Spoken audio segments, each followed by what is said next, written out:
All right, thank you all very much.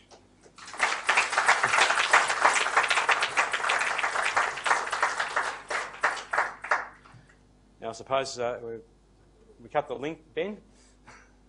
All right, thank you. Now we're open to questions if you have any questions. Oh, yeah, sorry, I forgot about that. Which you didn't give me. All right, I'd like to reintroduce Marsha Thomson. Thank you.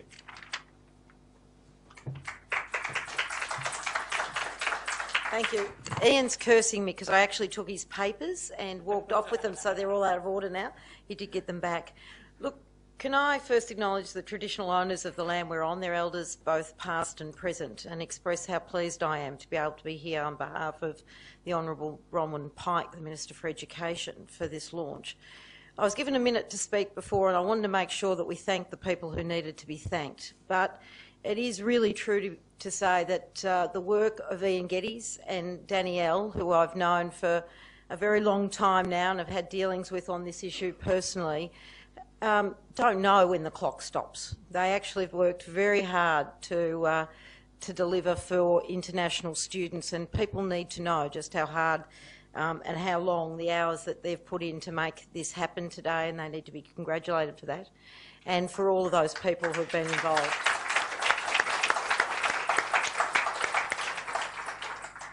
And I am pleased that the Victorian Government has been able to support this project. I'm very keen on innovation, and I'm very keen in seeing the use of technology to impart messages to those for whom technology is a natural thing, but also for people who are now picking up technology and using it in ways that people never imagined that we would.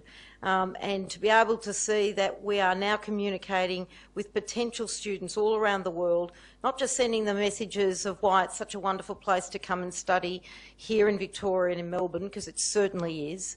And let's not dispel from the fact that this really is a safe place to come and study, to get a first-class education in one of in the world's leading institutions, but also to have a first-class life experience when they come here. But we do know that coming to a strange country does have its challenges, and that not all the same norms exist around the world, that we do have to be particularly careful in explaining the things that you have to take care of when you travel overseas, things that we have to do as ourselves, as travellers going overseas, to ensure that we understand the customs and what occurs overseas. We have to ensure that our students understand what living in a big city, Melbourne is a big city, what living in Melbourne is actually like, and making sure that they actually do take every protection to keep themselves safe. And we know that the vast majority of students, in fact, responses to surveys, 78% of students say they've had a wonderful experience studying in Melbourne, and that we know that as we see more and more students coming from various countries around the world to a multicultural city where over 230 languages are spoken, over 200 countries are represented, and over 120 faiths have followed, this is a beautiful city to come to and feel welcomed and part of a really rich community. So we look forward to those students coming here. Yes, it is a very important part of our industry and export industries for Melbourne and for Victoria, but it's more than that. In an ever-shrinking globe, it is the partnerships and friendships that come out of studying here that will carry us internationally, in business, in governments, in every sphere that you can imagine, in developing those new technologies, because the student you met in a university in Melbourne, and for Danielle's case we'll say VU, it may be the partner that you come up with that innovative invention with 10 years after you've studied. So it is an incredible opportunity that we have to make sure that students here are not only safe, but feel safe, are well prepared and are knowledgeable about where they're coming to study. And George is a wonderful, innovative figure that will only grow from here and will offer a great opportunity for students to learn more about the place they're coming to study in a really entertaining way. Victoria is very committed to our overseas education sector. We've announced a $14 million initiative in our global education strategy. I would encourage people to have a look at it. We are very committed. We have a 24-hour, 7-day-a-week centre for international students so that they can feel connected to someone when they need to make contact if in an emergency. We have the welcome desk that we do together with Melbourne City Council. We are running a number of initiatives.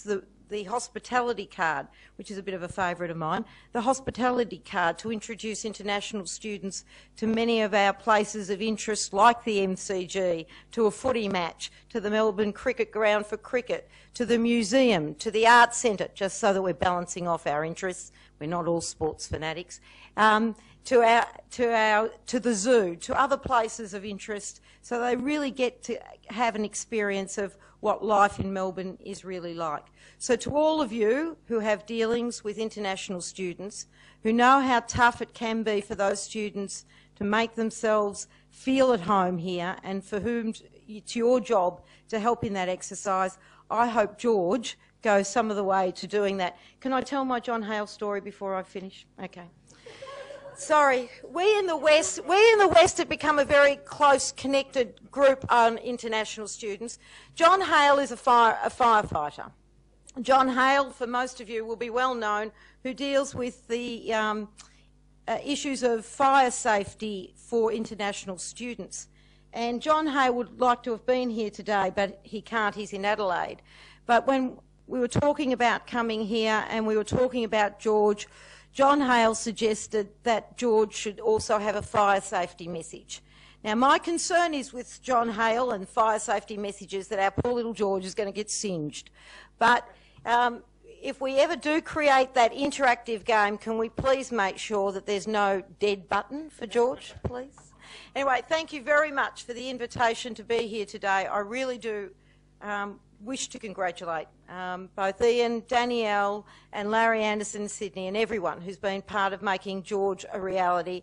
It really is a credit to all of you. Thank you very much.